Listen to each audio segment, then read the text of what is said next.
Saludos, ingeniero. Saludos. Ya me habían pedido ¿Qué tal, Rafa? ¿Cómo tú tus estás? seguidores. ¿Qué ha pasado que tú te habías desaparecido? Yo les dije, no. Él ha estado muy activo en las investigaciones, en los trabajos que tiene, en fin. Pero pronto se lo voy a retornar.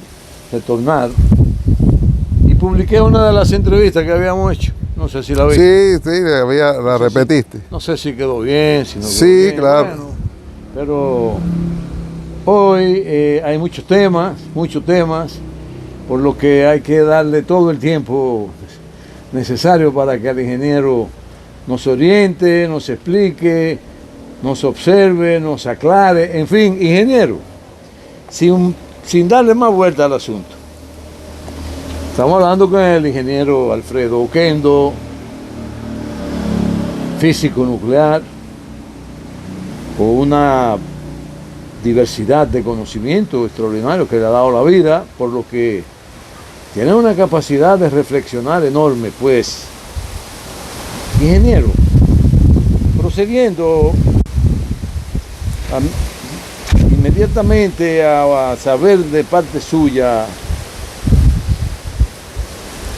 y hoy día la humanidad está muy inquieta, fruto de la realidad de por donde anda la civilización actual y el rumbo por donde marchará, que lo tiene a la mayoría de las poblaciones del mundo en sosiego. ¿Qué usted vislumbra al respecto para que la gente esté más tranquila, más nerviosa? ¿Será la naturaleza que va a acabar con la civilización o serán los hombres inconformes con lo que tienen que acabarán con la humanidad? Bueno, yo pienso que en principio las dos cosas podrían atentar contra la civilización, nosotros mismos y la naturaleza, que como siempre yo he dicho en otras entrevistas que me has hecho, ¿verdad? Nosotros estamos, la vida nuestra y en nuestro planeta es prácticamente un juego de azar, ¿verdad? ¿Por qué? Porque nosotros dependemos de muchos factores que pueden provocar la extinción de la especie, y no la nuestra, de todas las especies de la Tierra. Además, a eso le podemos añadir que la Tierra ha sufrido grandes extinciones. Prácticamente han habido extinciones casi totales, del 90 y tanto % de todas las especies de la Tierra que se han extinguido, ¿verdad? Con lo cual, el ser humano está consciente, o por lo menos el ser humano, las personas que vivimos en este contexto histórico de la humanidad, con los conocimientos que se han adquirido, estamos conscientes que dependemos de factores que son imprevisibles. Por eso usted ha visto que se han hecho experimentos en el espacio para tratar de detener un meteorito, ¿verdad?, que podría extinguir toda la vida en la Tierra. Se trabaja en experimentos contra los virus. Tuvimos una pandemia que no ha sido la primera ni será la última, que no fue ha habido pandemias mucho más letales que esta, pero nos ha enseñado que nuestra vida depende de unos factores que son muy aleatorios y que no dependen en gran medida de nosotros. Eso con relación a la naturaleza. Después, el desarrollo de la civilización y el desarrollo de la humanidad actual ha dado unos saltos muy grandes, ¿verdad?, en cuanto a conocimientos, en cuanto a problemáticas mundiales que antes no lo teníamos. Era más pausado todo, ¿verdad? Y ahora mismo existen unas tensiones que en los años 70, en los años 80 se lograron menguar, ¿verdad? Con tratados internacionales que de una forma u otra nos protegía de una posibilidad de ataques nucleares mutuos entre países contrincantes, ¿verdad? Y ahora hemos visto cómo los líderes mundiales, en una línea nunca vista, se han empezado a eliminar tratados que de una forma u otra le daba a la humanidad cierta seguridad, ¿verdad? Entonces, por ese lado también estamos mal. O sea que si le sumamos a las posibilidades del azar que vive en nuestro planeta, con las posibilidades que podemos tener confrontaciones, pues en los últimos años hemos visto que esto se ha ido incrementando. En la sociedad, esta confrontación se ha incrementado producto a la avaricia, producto a la necesidad de recursos que tienen diferentes países del mundo y que en otras circunstancias, y si nos remontamos a 100, 200 años atrás, ¿verdad?, ellos podrían obtener esos recursos con una simple guerra, con una simple invasión. Eso ahora se ha limitado. Ahora han visto que eso no es así, porque los países contrincantes se han fortalecido y se han ido uniendo en un bien común o intereses que tienen estos países que se están confrontando, ¿verdad? Entonces eso, pues lógicamente trae como consecuencia que nuestro reloj nuclear, que ya lo hablábamos en un programa anterior, pues se acerque cada vez más a la hora cero, ¿no? Entonces, desde ese punto de vista estamos viviendo momentos difíciles. Y si te fijas, estos momentos difíciles hemos llegado simplemente desde mi punto de vista, por malas direcciones que han existido de personas, de personalidades y sistemas que no han logrado interpretar la peligrosidad que existe ahora en el mundo. Piensan que todo es un juego, piensan que realizar una amenaza nuclear, eso son palabras de más allá, sin saber o sin tener plena conciencia que lo que están diciendo, primero es una locura, y segundo, que tienen que saber que una confrontación de esa índole no va a quedar ni ganadores ni perdedores, nos vamos a ir todos. Entonces, esa situación, el desconocimiento de estos líderes actuales, yo me recuerdo en la época de la Unión Soviética, cuando Ronald Reagan, ¿verdad?, independientemente a su posición de fuerza y demás, logró realizar tratados de estabilidad, ¿verdad? Sin embargo, ahora mismo, pues usted ha visto que esos tratados de estabilidad que se firmaron en aquel momento y que simplemente había que seguirlos renovando, pues el gobierno de Estados Unidos en el primer mandato de Trump se eliminaron, ahora se van a seguir eliminando otros. Entonces, ¿a dónde vamos? A la ley de la jungla. Entonces tenemos que entender que hay una serie de países que en esa ley de la jungla no compiten ni remotamente. Porque tener un arsenal pequeño nuclear, eso no significa nada. Cuando existe... O grande, si no tiene la tecnología adecuada. Está bien, por eso, pero que no significa nada desde el punto de vista que donde hay elefantes caminando, ahí las posibilidades de un caracol o las posibilidades de una simple ovejita son ínfimas de poder subsistir a donde están galopando elefantes.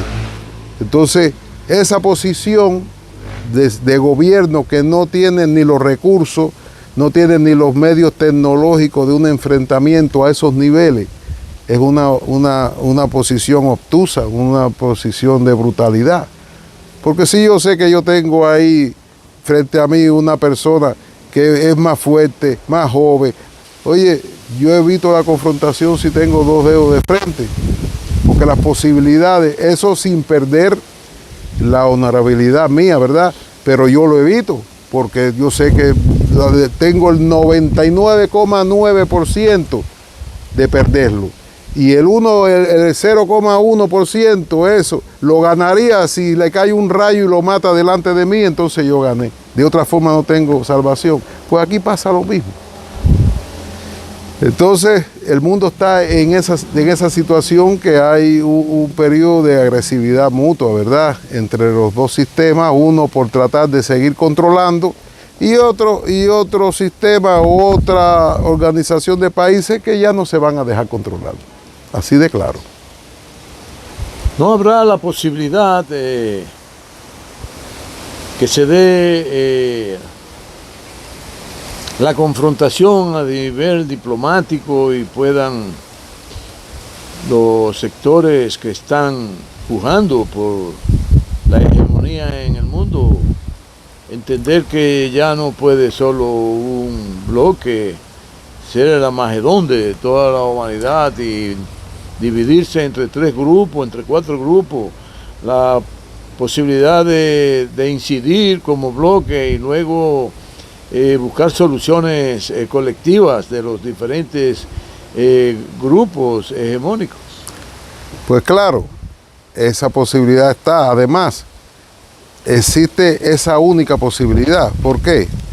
Porque ya estamos visto que el mundo ya no es, como mismo has dicho, ya no existe un solo sistema. Se ha vuelto a la posición de cuando existía la Unión Soviética y el Pacto de Varsovia, ¿verdad? Hemos llegado no a esa posición porque no hay un pacto así planteado, pero sí hay una agrupación de países que están de un lado y otros países que están del otro lado. ¿Qué sucede? Que ahora mismo, si lo analizamos así fríamente desde mi punto de vista, hay una cantidad de países que están de un lado, encabezados por Estados Unidos, ¿verdad?, los países occidentales principales, Canadá, Europa en su conjunto, Australia por un lado, por otro lado Japón, y hay otro lado, Corea del Norte, del Sur, y hay otro lado con la misma capacidad o superior desde el punto de vista económico, donde se agrupa China, donde se agrupa Rusia, se agrupa ahora mismo la India, y tecnológico. Por eso digo que la capacidad no solamente es nuclear, es una capacidad financiera, de recursos económicos, es una capacidad de materias primas que es muy superior a lo que pueda tener Europa, Estados Unidos y Canadá juntos, ¿verdad?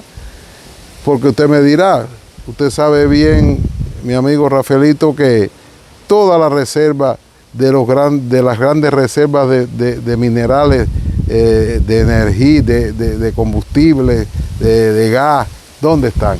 En Rusia. ¿Dónde están? En Brasil.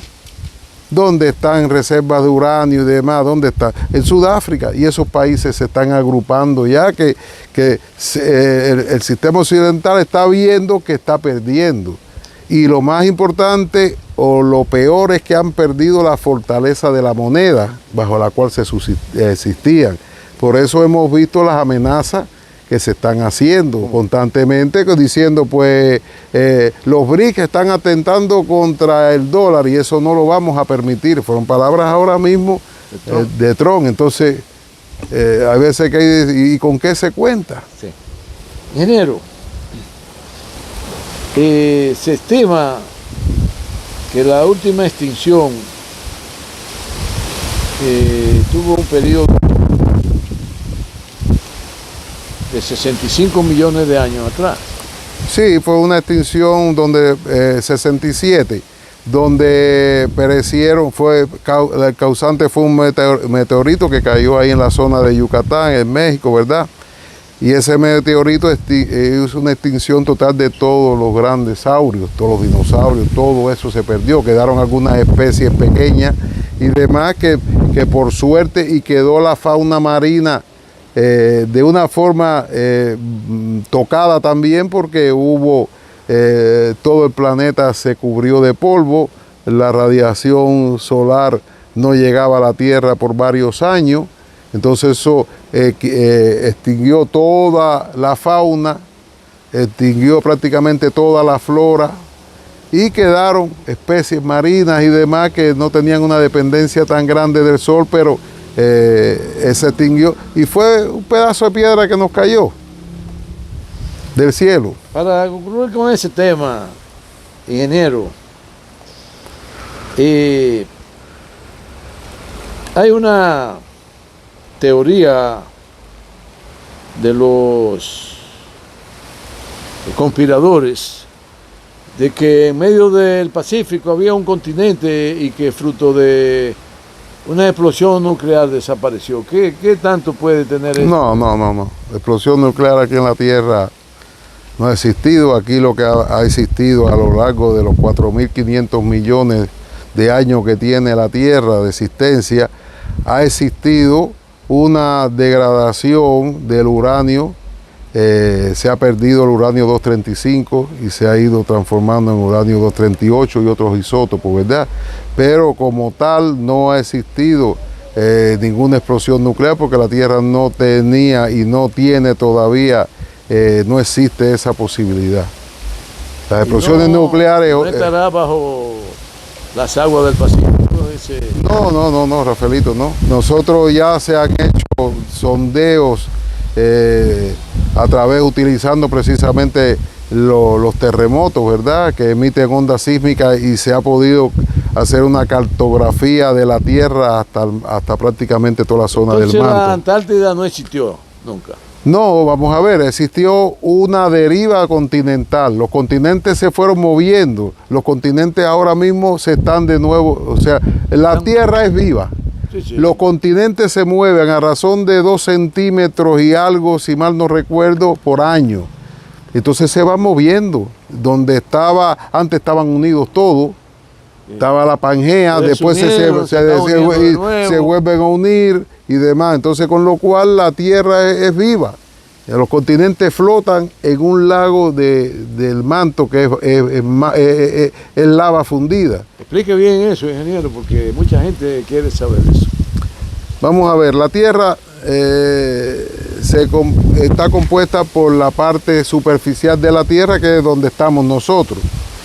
Esa parte en algunos lugares más finos, otros lugares son más anchos. Por ejemplo, en la fosa de las Marianas, que tiene 11 kilómetros de profundidad en el mar, pues ahí el espesor que nos queda de ahí al manto, que es la lava fundida, es mucho menor que en el Himalaya, que está a 9 kilómetros para arriba, ¿verdad? Entonces, después de eso está las capas de la Tierra en la profundidad, el núcleo, el centro, el núcleo externo, el manto.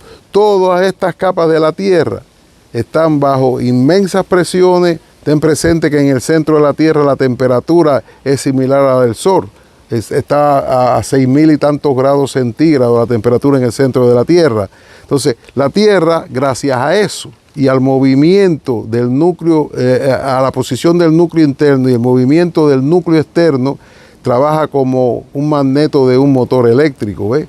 Entonces, eso genera un campo magnético en la Tierra que nos protege de la radiación solar. Por eso vivimos nosotros, no nos entran muchas radiación del Sol. Pero sí hubo un continente en el centro del Pacífico. Te repito, debe haberse movido. Hay continentes que existen, zonas, por ejemplo. Mayas, no. Procedieron de las migraciones que hubo de ese continente. Pero es que vamos a ver, Rafaelito, esas culturas existieron ¿hace cuánto? ¿Cuándo existieron esas culturas? Esa cultura lo que tienen, estamos hablando, puede ser quizás 1000, yo no recuerdo bien la cifra, 1000 años, 2000 años quizás antes de las pirámides, ¿verdad? O en esa época. Entonces, son culturas que son muy jóvenes, que en ese momento no existía ese tipo de civilizaciones. La Tierra, se sabe las estadísticas que ha tenido la Tierra en esos momentos de cuando empezó el descubrimiento de América, eran escasos, no recuerdo, no quiero dar cifras que no me recuerdo, pero estamos hablando de quizás 3 millones, 4 o 5 millones lo que existía en la Tierra. Y ahora estamos hablando de 1.500 millones solamente en China y otro tanto en la India, 1.500. Y en aquel momento eran pocos millones lo que existían en la Tierra. Parece que al ingeniero se le olvida porque lo dijo hace un rato, que la Tierra tiene 4.500 millones de años de edad. Sí. 4.000 millones de años de edad. Sí. Está hablando de 1.000 millones, eso es insignificante. Pero bien, Civilizaciones, desde mi punto de vista, han habido por muchas, pero veremos. Cada día descubren una nueva. Bueno, en otro tema, ingeniero, el futuro a 20, 30, 50 años de energía que consumimos y consumiremos, ¿cuál camino habrá de transitar para ofrecer soluciones a la demanda mundial y su proceso de auge científico de las diferentes formas en que se están desenvolviendo las civilizaciones actuales? Bueno, desde la revolución industrial, ¿verdad?, hasta la fecha, las civilizaciones, no hablamos de civilización, nosotros, ¿verdad?, cuando se fue la revolución industrial, nos dimos cuenta de que la energía era vital para el desarrollo, ¿verdad? Desde que aparece el motor de combustión interna, aparece la electricidad, nos hemos dado cuenta y hemos sabido que tenemos una dependencia directa de la energía. Porque antes pues sabíamos que hay que trabajar para comer, pero no teníamos bueyes, teníamos arados. La persona aquí mismo en nuestros países pues trabajaba y cultivaba. Estamos hablando, digamos, de 500 años atrás, cuando llega, como digo yo, se descubre por segunda vez las Américas, ¿verdad? En ese momento no había una dependencia de la energía, se sabía que existía la energía. Posteriormente ya ahí tenemos a Isaac Newton, que ya plantea fórmulas concretas de la física, pero la energía tal y como nosotros la estamos ahora mismo analizando, en aquel contexto no se miraba nunca. Ni siquiera se miraba, bueno, sabes que en aquella época pues se alumbraba con aceite de ballena, sabíamos que se quemaba y se usaba madera, que sabíamos que daba calor, pero el concepto actual de energía en los últimos, digamos, 100 años ha variado totalmente. Ahora mismo conocemos muchas formas de energía que anteriormente ni sabíamos que existían, ¿verdad? Fueron los desarrollos de la física, de personas muy inteligentes o muy, digamos, que veían de cerca los problemas, que han podido desentrañar poco a poco todas estas nuevas formas de energía, ¿no? Es que no sabíamos ni prácticamente en esa época veíamos las estrellas y pensábamos que nosotros estábamos aquí en esta zona de Amay y que no existía el universo como está, ¿verdad? Entonces ahora mismo el mundo sabe que con las energías tradicionales, y me refiero a energías tradicionales no solamente al combustible, o sea, digamos al combustible fósil, ¿verdad? Los combustibles fósiles, me refiero a energía ya más compleja como es la nuclear. Sabemos que con esa energía sí vamos a tener una posibilidad mayor de seguir desarrollándonos, pero no es la energía que nos va a permitir dar un salto cuantitativo en el proceso de obtención de energía, ¿verdad? Porque sabemos que la energía nuclear, que es la más, digamos, la más actual, la más moderna, la que más energía por gramo produce, no es la solución a la larga, porque el desarrollo de la humanidad necesita de mucha más energía. Entonces ahora mismo sabemos que la única solución real y que vamos a llegar o tenemos que llegar, que en otros programas lo hemos hablado, es a la fusión nuclear. Sin la fusión nuclear no vamos a poder llegar a lo que espera la humanidad que lleguemos. ¿Cuál es la diferencia entre la fusión con el uranio o la fusión nuclear? No, una diferencia abismal. Para que tengas una idea, ahora te voy a explicar. Cuando tú fundes un gramo no de uranio, porque tú tienes que producir, no fundir la palabra, yo me refiero a fusionar en la energía ahora mismo, de la división nuclear, con el uranio es división nuclear. La fusión nuclear es el mismo proceso que ocurre en el Sol. Pues cuando tú fusionas 1 gramo de materia, produce miles de veces más energía que la que produce con 1 tonelada de uranio. ¿Entiendes? Entonces esa gran diferencia en la energía que se produce en las dos formas de generación de energía hace la gran diferencia. Después tenemos que la fusión nuclear pues se realiza a través de isótopos del hidrógeno. Nuestro universo y todo, su base principal, el primer elemento de la tabla periódica es el hidrógeno, con lo cual existe mucho hidrógeno. Donde quiera que tú ves al lado, tenemos hidrógeno.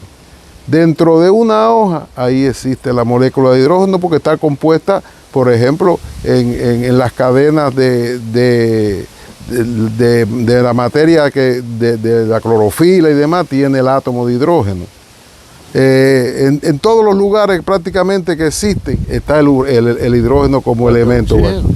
El oxígeno en menor cantidad, ¿verdad? Pero el hidrógeno sí, porque todo tiene presencia de hidrógeno. De hecho, las estrellas es hidrógeno, ¿verdad? Sí. Entonces, ¿qué te quiero decir con esto? Que el hecho de lograr la fusión nuclear es el gran paso de la humanidad hacia el futuro, donde no vamos a necesitar más ningún tipo de energía. Ahora mismo, pues, se está utilizando la radiación solar en los paneles, pero eso es lo que se genera es una eficiencia que no llega el 15% de eficiencia, todo lo otro se pierde. Entonces, en ese sistema nuevo que habrá de producirse la energía, ¿qué papel jugará este mineral, el torio? No, el torio está jugando un papel ahora mismo similar al uranio. Lo que pasa es que el torio es un elemento radioactivo que realiza la misma función del uranio, pero el proceso de degradación es más lento y tú puedes tener un reactor de torio que va a trabajar por más años sin tener que tener una intervención directa del humano para recargar y demás, ¿verdad? Pero el principio es el mismo. Eso no es una solución ahora mismo a largo plazo lo que necesitaría la humanidad. Además que las cantidades de torio pues también son limitadas, igual que la del uranio y demás de otros elementos. Igual. Entonces por eso no es una solución, digamos, es lo mismo, es más de lo mismo. Pero acaban de anunciar en China y en algunos medios que responden a la política nacional de China de que tienen torio para 50, 60 mil años. Sí, porque el torio es un elemento, pero el problema es que la generación, estamos hablando de producción de energía. Va a producir... torio para producir energía durante 50. Está bien, pero estamos de acuerdo, pero no es... A ver cómo te puedo explicar. Como te expliqué, con 1 gramo de torio, con 1 gramo de hidrógeno en fusión, es lo mismo que tú tener 1 millón de toneladas de torio. Va a producir la misma energía. Esa es la gran diferencia. Entonces, por eso la humanidad tiene y está trabajando en aras de plantearse los reactores de fusión nuclear, que sería la solución. Entonces, esa es la solución, esa no la del torio. No, la del torio es otra solución similar a la del uranio. Ok. Ingeniero, quería agregar algo más sobre eso para que la gente quede edificada. Está bien, Rafaelito. Yo no, ¿qué más te puedo decir? Es la realidad. Estamos viviendo un contexto mundial ahora mismo que la energía es vital para todos. Y tú estás viendo que todos los conflictos al final van directamente a materias primas y energía. Sí. No hay otra cosa. Por eso la importancia de que sea por fusión. La fusión nuclear resolvería todos los problemas. Sí, con un isótopo de hidrógeno. ¿Cómo tú podrías explicar a la gente qué es lo que es un isótopo de hidrógeno? Vamos a ver, el hidrógeno H2, que el hidrógeno se llama hidrógeno molecular, es el hidrógeno que cuando se inicia en sí las reacciones en las estrellas y demás se inicia porque existe una concentración de este hidrógeno, ¿verdad?, en las galaxias o en la zona de producción de estrellas, ¿no? El hidrógeno molecular, que es el que conocemos como el hidrógeno normal, que es H2, está compuesto de otros isótopos. Existe el H3, ¿verdad? Existe un hidrógeno solo, se nombran deuterio, tritio, que son el mismo hidrógeno, pero la cantidad de protones y en el núcleo varía, ¿verdad? Y neutrones, de protones, sí. Entonces, a partir de ahí, el elemento, uno de los isótopos principales para la producción de la fusión es el del deuterio, creo que, ahora no me recuerdo porque son conceptos antiguos míos, es uno de esos isótopos, que es el que permite realizar con un costo, y es el que se utiliza actualmente para generar la fusión nuclear que se están logrando en laboratorio. Eso no quiere decir que no se logren fusiones nucleares con elementos más pesados, ¿verdad? Se pueden organizar con oxígeno, con carbono, pero iniciar una reacción el isótopo es el mismo hidrógeno, pero con otras características de masa el isótopo es como un quintal. No, es el mismo, no es una medida. Es un elemento. Es el mismo hidrógeno, pero que su composición del núcleo es diferente, varía con los elementos que forman el núcleo del isótopo. ¿Entiendes? Sí. Vamos a ver. El hidrógeno, como te decía, es H2, ¿verdad? Sí. Digamos, tiene un protón. Ok. ¿Verdad?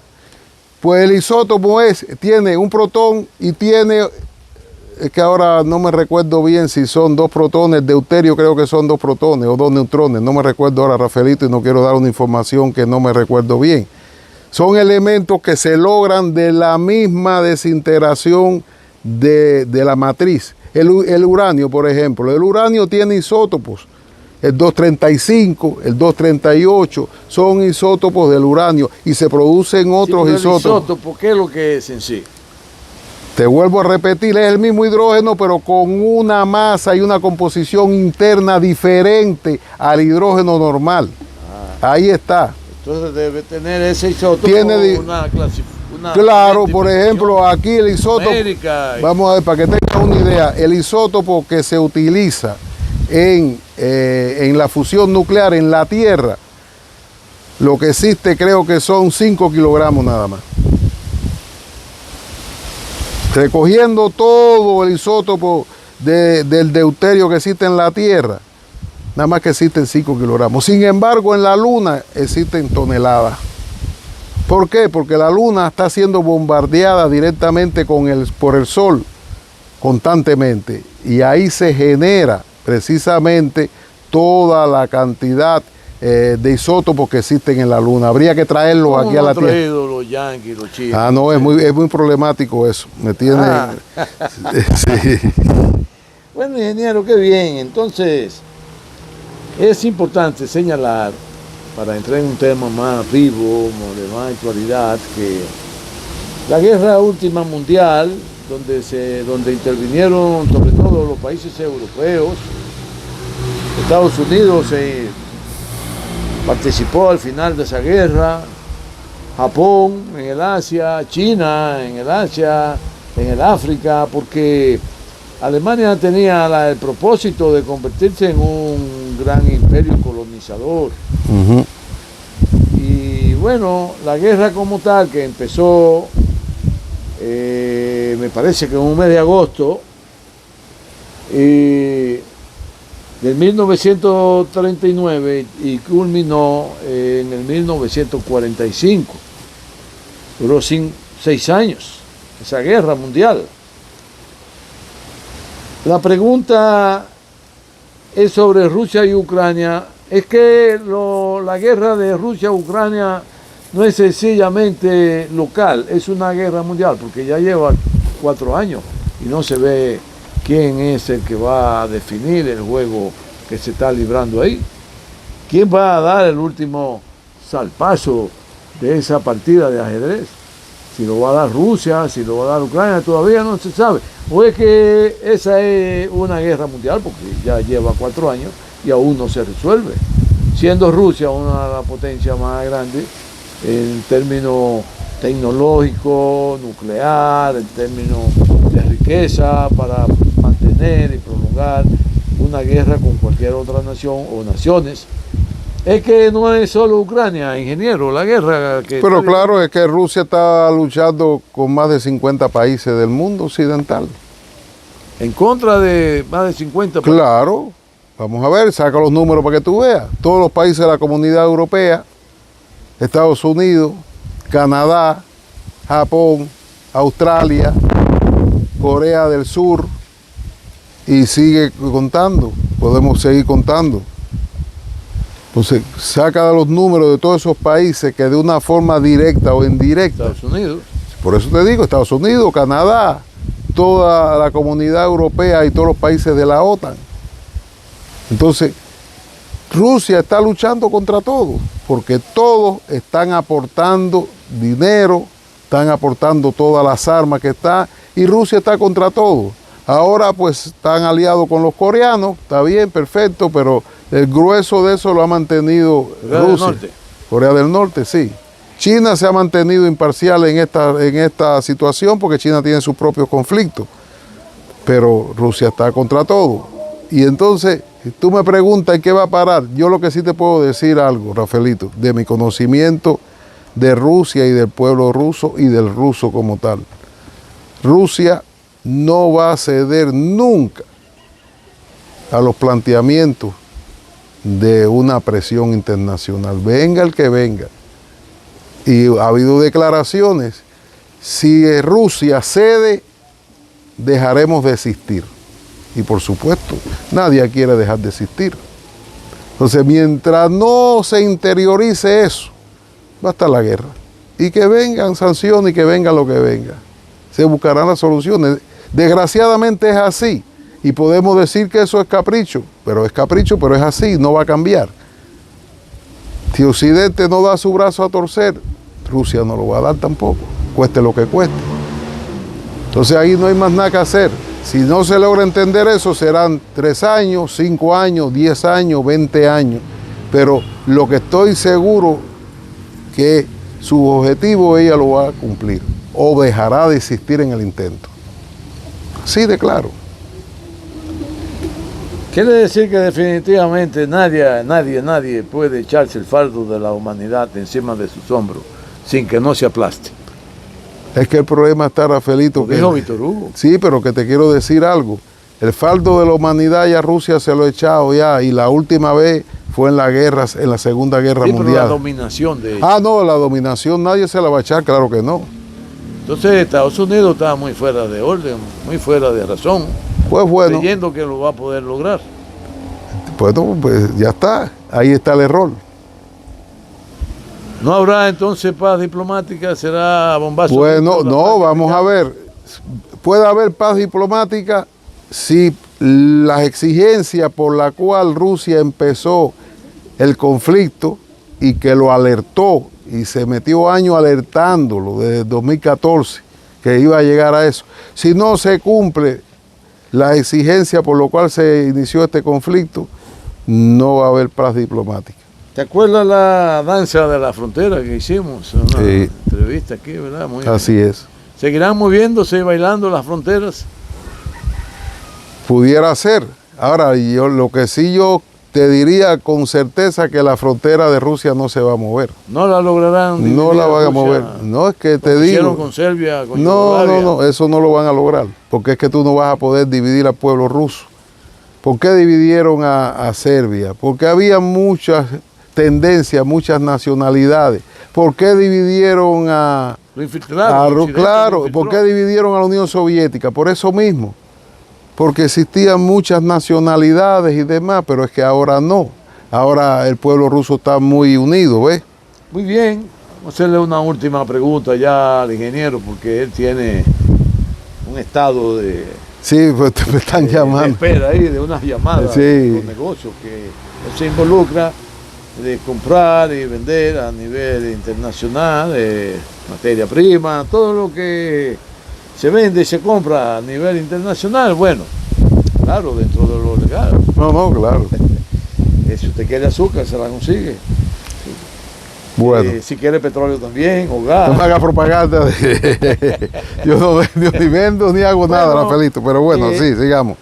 El último acontecimiento de una trascendencia enorme y que aún no se sabe la magnitud de lo que ha ocasionado en nuestra civilización, el terremoto de Rusia, de antes de ayer. Bueno.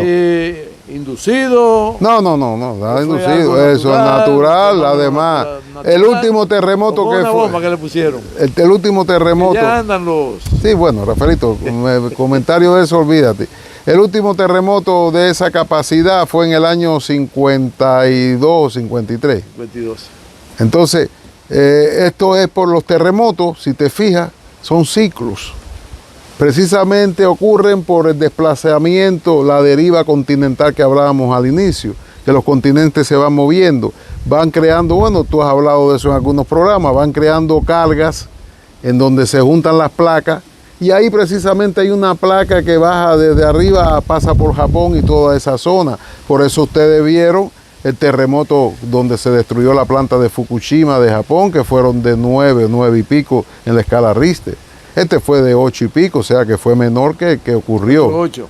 Exacto. Entonces, por eso te digo que sí, pero que el otro fue mucho mayor y más devastador. Al grado de licuefacción, la tierra. Sí, claro. Entonces, por eso te digo que eso es normal y tendremos terremotos por aquí, tendremos terremotos. Lo que pasa es que las eras geológicas están muy superior en la vida, o sea, que la vida nuestra. Una era, los años, tú sabes, entonces... Con lo cual, pues, nosotros han ocurrido terremotos toda la historia de la Tierra porque se ha ido formando precisamente a estos movimientos telúricos.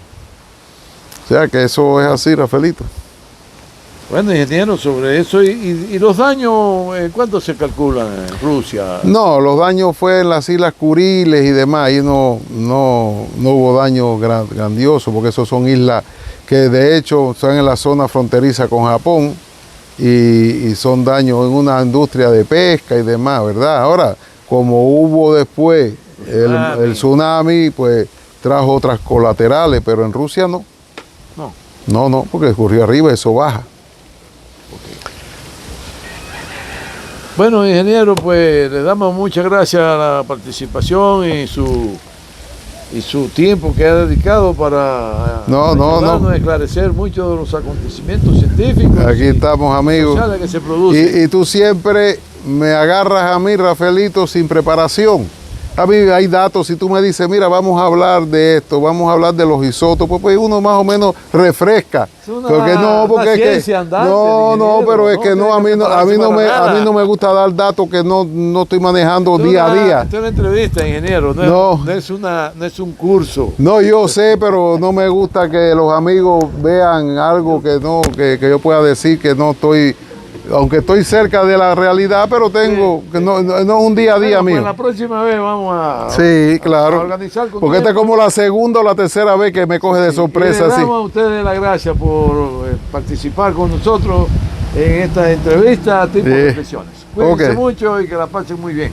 Hasta el próximo lunes.